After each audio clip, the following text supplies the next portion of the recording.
அனைவருக்கும் அண்ணா சீரியலின் சுவாரஸ்யமான கதைப்பகுதி. ஆம்பளையான்னு கேட்ட சௌந்தரபாண்டிக்கு சவால் விட்ட சண்முகம்.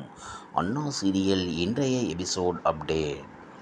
தமிழ் சின்னத்திரையில் ஜீ தமிழ் தொலைக்காட்சியில் திங்கள் முதல் சனி வரை தினமும் இரவு 8:30 மணிக்கு ஒளிபரப்பாகி வரும் பிரபலமான சீரியல் அண்ணா. இந்த சீரியலில் நேற்றைய எபிசோடில் சௌந்தரபாண்டி சண்முகத்தை அவமானப்படுத்த பரணி அவர் சொல்லிட்டு போனதில் என்ன தப்பு இருக்கு என்று கோபமாக சமூகத்திடம் பேசிய நிலையில் இன்று நடக்கப் போவது என்ன என்பது குறித்து பார்க்கலாம். மாமியாருக்காக மருமகள் விரதம், அம்மாவுக்கு மகள் கொடுத்த அண்ணா சீரியலின் நேற்றைய எபிசோடில் 2 குடும்பமும் கோவிலுக்கு கிளம்பி வந்திருந்த நிலையில் இன்று சௌந்தரபாண்டியும் சனியனும் தனியாக கோவிலுக்குள் வர யாரும் அவர்களை கண்டுகொள்ளாமல் இருக்கின்றனர். உள்ளே நிர்வாகிகள் எல்லாரும் வரவேற்க நின்று கொண்டிருக்க சௌந்தரபாண்டி அதை பார்த்து தன்னை வரவேற்கத்தான் என்று நினைத்து கொள்கிறார். இறுதியாக அவர்கள் புதியதாக பொறுப்பேற்றுள்ள பரணியை வரவேற்க சௌந்தரபாண்டி பல்பு வாங்குகிறார்.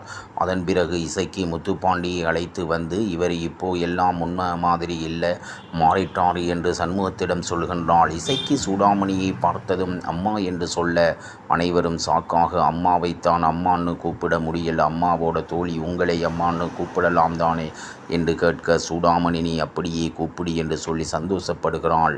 மறுபக்கம் சௌந்தரபாண்டி ஒரு பெண்ணை பார்த்து சூடாமணி போலவே இருப்பதாக சொல்லி பின்தொடர்ந்து சென்று அந்த பெண் கையை பிடித்து இழுக்க அந்த பெண் பெரிய மனுஷனாயிருக்க அசிங்கமே இல்லாமல் கையை பிடிச்சு இழுக்கிற என்று திட்டுகிறாள். அதன் பிறகு இசைக்கு விளக்கு போட வேண்டும் என்று சொல்ல சூடாமணி எல்லா ஏற்பாடுகளையும் செய்து தருகிறாள். அடுத்து இசைக்கு விளக்கு ஏற்றியதும் அது அணைய போக சூடாமணி ஓடி வந்து விளக்கை அணையாமல் காக்குகிறாள். அடுத்து இசைக்கு முடிவு எடுக்கும்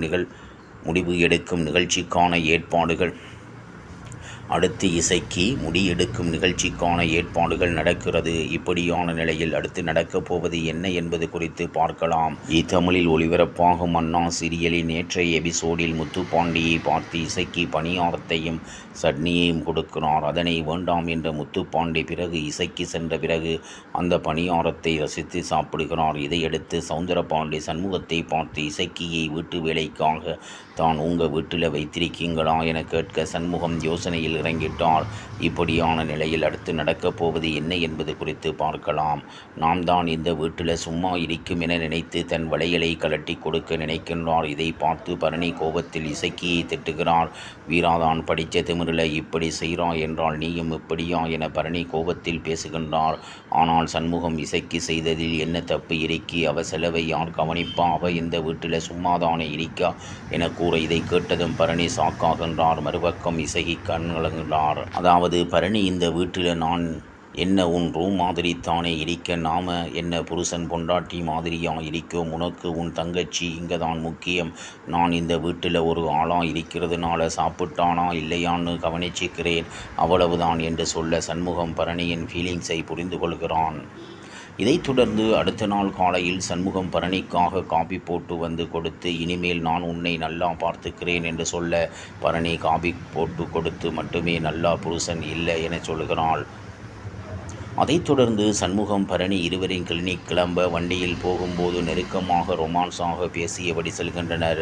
பரணி பூக்கடையை பார்த்ததும் நிறுத்தி மல்லிகை பூ வாங்கி கொடு என்று சொல்லி பூவை வாங்கி சண்முகம் கையில் கொடுக்க இதை வச்சுவிட நான் ஒரு ஆளத் தேடணுமா என்று வதந்தியாக பேச பூக்கடைக்காரம்மா அட உன்னைத்தான் பேச்சு விட சொல்கிறாங்க என்று சொல்கிறார். பிறகு சண்முகம் பரணிக்கு பூ வைத்து விட சௌந்தரபாண்டி அந்த பக்கமாக வரும்போது இதை பார்க்க பரணி அங்க பாரு